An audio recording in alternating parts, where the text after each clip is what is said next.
Hello everyone! Today we're going to be taking a look at Lost Orbit.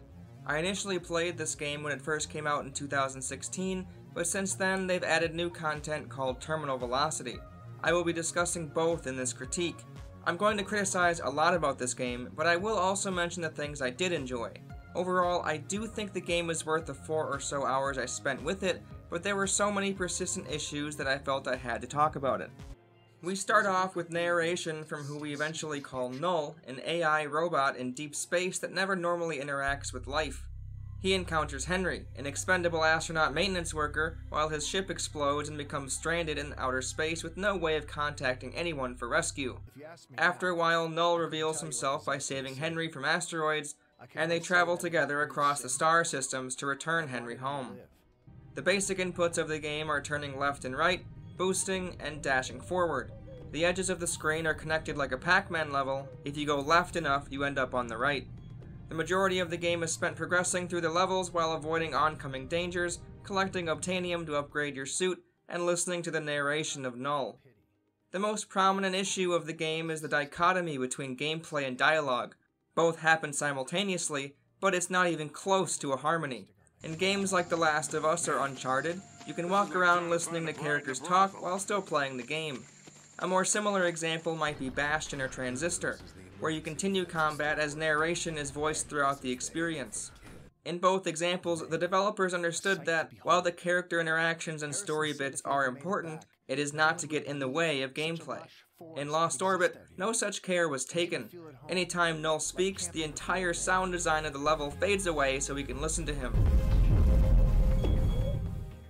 Like the girls of his youth, Pulsar's rejected his advances, sending him hurtling back into space. Alone. As ridiculous as that is on its own, in a game like Lost Orbit, where you are moving at breakneck speed and one wrong input could kill you, it has absolutely no place. Even funnier than most of the jokes Null tells, the game thinks you have the time to read subtitles while dodging asteroids and mining equipment. The text box takes up a large portion of the screen as well. While the voice acting is well done, when going Mach 10, I don't want the narration prioritized to the point that it could break my flow and lead to a cheap death. Even though I vastly prefer gameplay, I can multitask. I am open to hearing good voice acting. They could have kept the sound balancing even, and I would have been able to hear him just fine without potentially getting razzled. I even turned the narration volume all the way down, but this happens instead.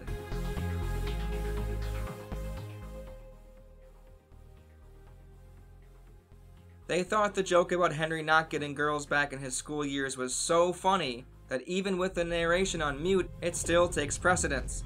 This feels like a case of mixed up priorities. On the topic of the game's sound, the music and ambience when you're in levels is usually great. You can really get into a zen mindset. When playing without the interruption of Null, you could easily envision this as an atmospheric trek through space, undisturbed by non-diegetic menus or noises. And yes, Null's dialogue is non-diegetic. He's seemingly talking to the player.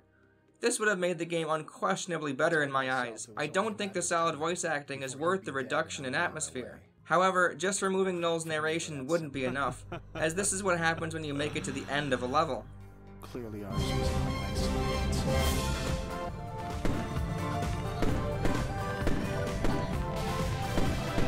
This sticks out as an awkward transition from the end of level 1, and it continues throughout the entire game. This tonal shift from sometimes quiet and somber to arcade and pompous seems misguided. The fireworks in the background especially annoy me, as earlier on in the opening cutscene I was delighted to hear nothing as Henry's ship exploded. It makes me wonder why they went with a semi-realistic depiction of space in this one area if every other is thrown out the window. After you see the fireworks, you're shown your grades per category and continue to the mission select screen. This again shows that Pixelnauts seemed unsure of what kind of game to make, a time attack leaderboard topping game, or a personal journey through space with an AI companion. Even though I prefer playing to get high scores and think it has more replay value with that in mind, I think a better game would have been possible if instead of the relays jetting you into the award screen, you instead get to hear Null talking to Henry. A gameplay shift of mad dashing through asteroids into quieter moments with Null without the interruption and noise of the level screen and awards might have been enough to capture a different audience. Even ignoring the long take-esque game they could have achieved by not including a level select screen, the choice to constantly start and stop the gameplay isn't always a smart one.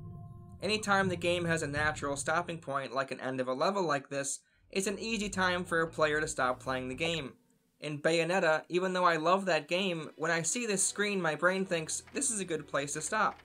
I don't usually bring up achievements when discussing games, but if Lost Orbits are anything to go by, only 12% of the people that turned the game on at least once got to level 5. If that isn't enough proof that this game isn't being played much, I am number 1 on the all-time leaderboards for a few levels. I think it's a shame barely anyone has really given this a shot. Lost Orbit's brand of racing through space isn't something that I can find elsewhere. I'm happy I pushed through those opening bits with not much going on, but with how many levels it takes for things to get a little more interesting, that means there's X amount of natural stopping points for players to put down the game. One benefit from having your game split up into levels is it's a good place to put the upgrade screen. In Bayonetta, for example, you can go to the gates of hell and purchase items, attacks, and other helpful things without requiring you to go to a menu while in-game. However, in Lost Orbit, you can only access the upgrade screen from the pause menu while in a level. This is like if you wanted to upgrade your car in a racing game, and it only lets you add new wheels or a paint finish while in a race. With how you're able to go back to older levels with your much better gear, it really doesn't make any sense to keep this screen exclusive to when your timer is running. This would, however, be a fine inclusion if the game didn't have the level screens like I mentioned earlier, but it does. So at the very least, take advantage of it. I'm sure they mean well when displaying this many upgrades available, but encouraging me to go into a menu while in the middle of trying to beat my best time feels pandering and unnecessary.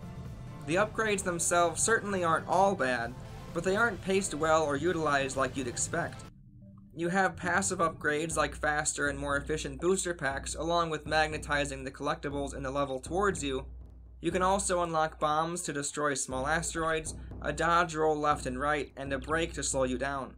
All 3 of those functions give the player another button to press for a new action. It would have made more sense for Noel to give Henry these upgrades at a certain point in the campaign to help in a specific level. It's weird that they're optional and hidden behind the pause menu. It feels like the obtainium used to upgrade your gear was put in the game out of necessity. Besides going straight and avoiding death, there had to be something to collect, right? Well, here's your pink resource scattered around the level. I can understand the need to have players find the best path while also nabbing every collectible thing, but it didn't need to be contextualized in the game world. Obtainium isn't real. It's a kind of funny thing to name a generic resource, but it's not like the inclusion of something that sounds like a real element will keep the player in the right headspace while swirling around ringed planets, leaping into pulsars, and warping through color-coded wormholes. Contextually, Noel uses Obtainium to upgrade your gear, sure, but it could have just been pink donuts or sparkles or literally anything. With how much Henry talks of food, maybe it should have been donuts. My point is, the collectible didn't need to be used for upgrading Henry, the upgrade system didn't need the resources as they make it awkward and optional, and the collectible you gather didn't need to attempt to sound real. It just seems like another case of mixed up priorities. Maybe the person who thought up the name Obtainium thought it was hilarious and was dead set on getting that in the game, they had to give it purpose somehow, so they went with that as the currency to buy upgrades. With how many very unfunny lines are said in the game, this might be the case. I want to be clear that I am not saying naming the collectible Obtainium is the main problem, the optional purchasable upgrades are. It's only if Obtainium as an idea is what sparked the way the upgrades worked in the first place does it become the bigger issue. What's even more problematic is that without the booster upgrades, there's no reason to try to get a good time in the opening levels. Since you're allowed to play previous levels with your fully decked out suit, that means the time medals are balanced around it, and you have no shot at any leaderboard rankings. Even with your decked out gear, you might not have a chance at a platinum medal. 150 was my time. Let's see. 125 for platinum, okay. 210 for gold. 150 for silver. And I get a bronze. Okay. Once I realized that getting a gold on time and a platinum on everything else meant I would still get a gold medal, I subsequently stopped caring about dying or collecting everything. I would have to come back with a faster booster if I wanted to get platinum medals. I wonder if this is what Pixelnots intended for the player to do, to not care about medals initially, only to come back and try for them with the upgraded booster. I don't think that's the case, as every end-level screen shoves the medals in your face while goading the player to do better for more obtainium. Speaking of player decisions not taken into account by the developers, watch what happens when you keep speeding to the relay on this level. There was only scrap. Bodies and spent fuel. It's supposed to be a somber moment where you realize one of your only chances of survival is wrecked, but when you've been conditioned to go as fast as possible to get a good time, slowly drifting around a lumbering abandoned ship isn't on your mind. Hearing Null tell me what Henry was doing, Harrison just floated there. Even though he wasn't doing it, really disconnected me from the story. If that didn't do it, the constant censored swearing throughout the game may have. Fire kept those hungry bastards off his back. I don't really understand who this game was made for. The humor didn't land on me, and I was confused why words were getting censored, seemingly at the will of Null himself. Go f*** yourself. I want to show you some of the lines in the game I thought were especially terrible. Tearing past rocks at breakneck speeds. All that's missing is the wind in my hair, he remarked. He howled out his best monster truck imitations. Strum. Boosting in midair, Harrison struck a pose. Said it made him feel faster. I told him it made him look like a jackass. While on the topic of bad voice lines, I can't overlook how many random references Lost Orbit has. I know I said I don't usually talk about achievements, but I think it applies here. There's a reference to Dodgeball, there's a reference to The Simpsons, there's a Vin Diesel one, Like a Boss, a reference to The Rock from Pro Wrestling, a Lord of the Rings one, and probably many more I didn't understand. And in-game, how could I forget... Bullets? Harrison screamed. Now I need to dodge bullets? I told him when he's ready. He won't have to. Like... So obviously this is from The Matrix, but what am I supposed to think here? That this universe has Hollywood that has created The Matrix as well, and Null and Henry have both seen it and are referencing it? I understand that your influences are bound to seep into your projects, but when it's this blatant and ham-fisted, it devalues the authenticity of your work. I don't want an amalgamation of things I like. I want something that takes itself seriously and hopes to create something new that I like. For example, if I wanted to make a reference to this game, I'm not sure if I could come up with anything. What sticks out is honestly the Matrix line. Before I dig into some of the issues I have with the gameplay, I want to mention there are parts I really liked. As I said before, there's a feeling of racing through space as an astronaut that I can't say I've experienced before. The basic controls feel great. Once you're comfortable with everything at about an hour in, flying through levels with no thought of slowing down hits the perfect balance of the best parts of racing games and arcade score chasing in one. This is perfectly realized in the time trials, where you can happily ignore the campaign issues and zoom through space to your heart's content. Going into a little more detail, the orbit mechanic is one I initially didn't like, but having to time your button press and release when latching on and off adds to the difficulty in a novel way. The choice to either orbit them or boost through their ring is a simple dilemma, but offers constant split-second decisions for the player depending on obtainium layouts. The water planets are another one I didn't love right away, because I thought it slowed down the game too much. I've come to appreciate them as well, since it gives a half-second reprieve while also requiring near immediate input to aim in a smart direction to fly off as quickly as possible. The purple boost spheres are an easy thing to always shoot for, as they provide an unparalleled speed boost. The pulsars shoot you in a set direction, sometimes requiring no input, sometimes requiring immediate course correction as it shoots you into asteroids. Seeing all of those elements in a single level mean you are always treated to color-coded trials that test your reaction time and critical thinking. The highest highs when playing this game have me in a serious flow state, where I absorb every little detail of the screen to go as fast as possible. Unfortunately, the highest highs don't stick around for as long as I'd like. Even though the gameplay is the best part of this game, hands down, it does have some issues that, while not as problematic as the others I've mentioned, still drag down the experience. As great as the orbiting mechanic is on the ringed planets, when you get your magnetism stat high enough, you never need to orbit them again. You can collect all of the obtainium around it just by boosting through it. A shameful cast aside of a great mechanic. You could argue it still replenishes your booster fuel, but again, you will eventually have all the boost you'll ever need to never think twice about it. The wormholes feel bland and clinical. The color coding on this section really wasn't necessary. The pulsars already shoot you in strange directions which require improvisation. The orange-green coloring brings me out of the experience. What's worse is Null says that any one of these wormholes could send Henry anywhere in the universe or something. Like, Null, buddy, don't you see the colors? You really expect the player to buy that? If anything, this makes me think Null is an idiot. The green ramps that launch you over anything that's in front of you seem extremely out of place. Why would these be here all pointing in the same direction? They don't make you think differently either. If you see a ramp, you go for it. Sometimes you need to move immediately afterwards. Besides being green instead of yellow, they're functionally similar to the pulsars. The fire planets are also functionally similar to the purple boost spheres. The only difference is the fire planets ward off swarming enemies that attach to you. Really no reason why that couldn't be achieved with the purple instead of introducing yet another boost pad in a different color. They also missed a chance to pair two elements in a new way. If Henry has to go through fire, it would have been interesting to need to find a water planet to quench the flames before a death. Instead of giving some new utility for an old mechanic, all of the environmental factors remain static. As far as the hazards you encounter, the gunfire is particularly bad. Timing your booster to get through the very narrow gap between lasers isn't fun. Even less fun is when you need to use an asteroid as cover. The end level sees Henry and Null finally find a new workable ship. You speed across an asteroid field to eventually crash land on a big octopus monster. Again, Null assumes something of the player, as he says, leaving heaps of flesh, meaning that I'm running through the smaller space beasts, yet I never hit a single one.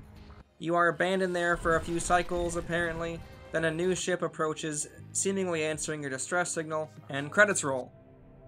I'd like to point out that I never once used the bomb or roll maneuvers. Really curious as to why they're even included when you can get to the top of the leaderboards without them. I know in this video I've been very harsh on Lost Orbit, but that's only because I respect the core gameplay so much.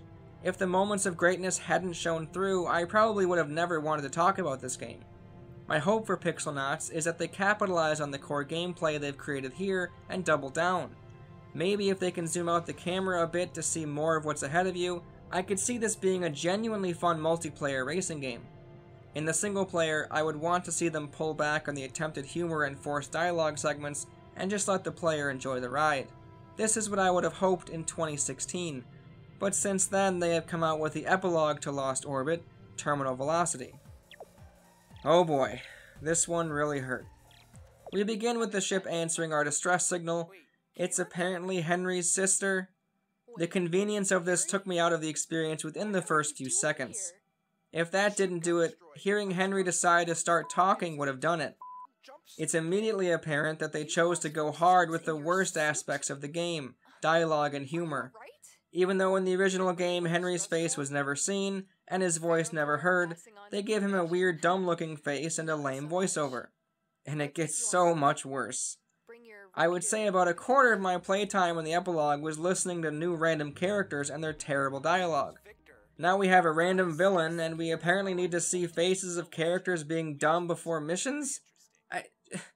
Why was this included?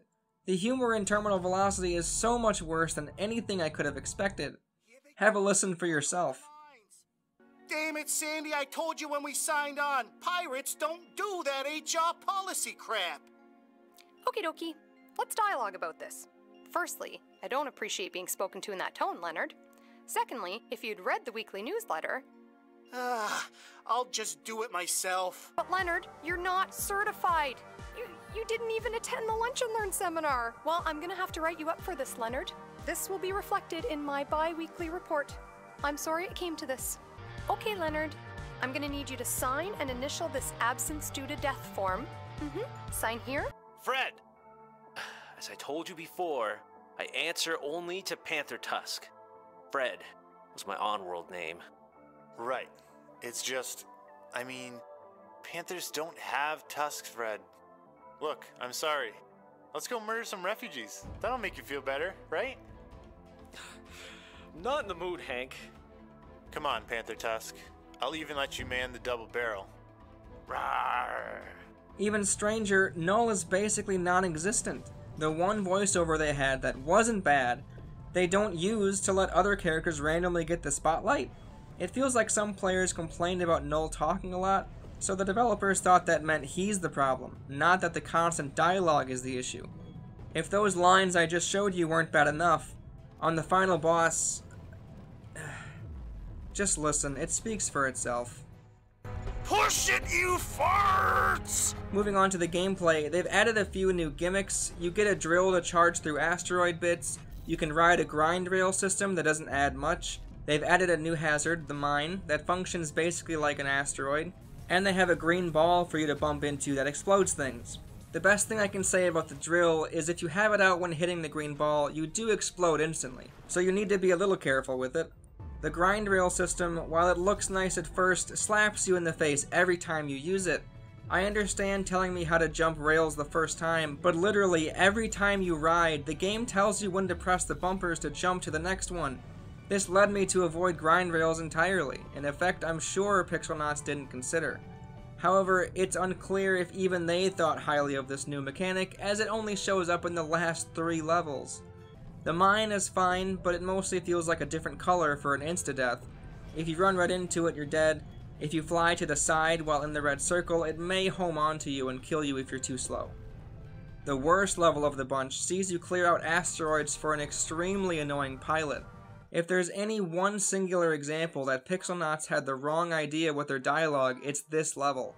He seems to only speak when he gets hit, even though he doesn't stay in the middle of the screen, so you aren't always sure which asteroids are a priority. He never tells you when he's turning. It would have been so easy to include a quick shout out for when he is on the left, right, or middle of the screen behind you. The one time it makes complete sense to make the characters talk, they neglect to include voice lines. There is one level out of the 12 that is genuinely good. Even though it has terrible dialogue, the map you're traveling through is very different. Some more of this would have been nice. I quite like the change of visuals. I was having a blast finding the holes in the cubes. Unfortunately though, once I realized you can just drill through everything, it got a lot less interesting. Small side note, this was the first level I actually used the bomb. Yep. The final boss of the epilogue is you running from a huge starship. Both sides of the ship have laser turrets, so you need to use the edges of the screen to go back and forth. However, once you use your bomb on one side, you can just hang out on that end of the screen until they hit enough asteroids. After this, we have generic bad guy number 1, telling our crew that blah blah boring evil guy stuff. Henry's sister takes the ship owned by the evil bad guy and goes off, potentially to find their refugee parents. I don't know. The epilogue as a whole was a big letdown for me. Besides the one cube level, I can't think of any parts that I enjoyed. The credits scene for Terminal Velocity is something to behold. In addition to the terrible dialogue from characters that no one cares about, the madmen actually did it. They brought the fireworks back for the credits. When I saw this, I began hysterically laughing. What a way to end my time with this game. Even though Terminal Velocity really made me sad, I still want Pixelnauts to make something kind of like this again. There is something there, residing in the mess, that is fun to play. I really want to remember Lost Orbit for its best moments, where there was no dialogue, just you in space, flying as fast as you can. But instead, all I can remember is this. Push it, you farts! Push it, you farts! Push it, you farts! Push it, you farts!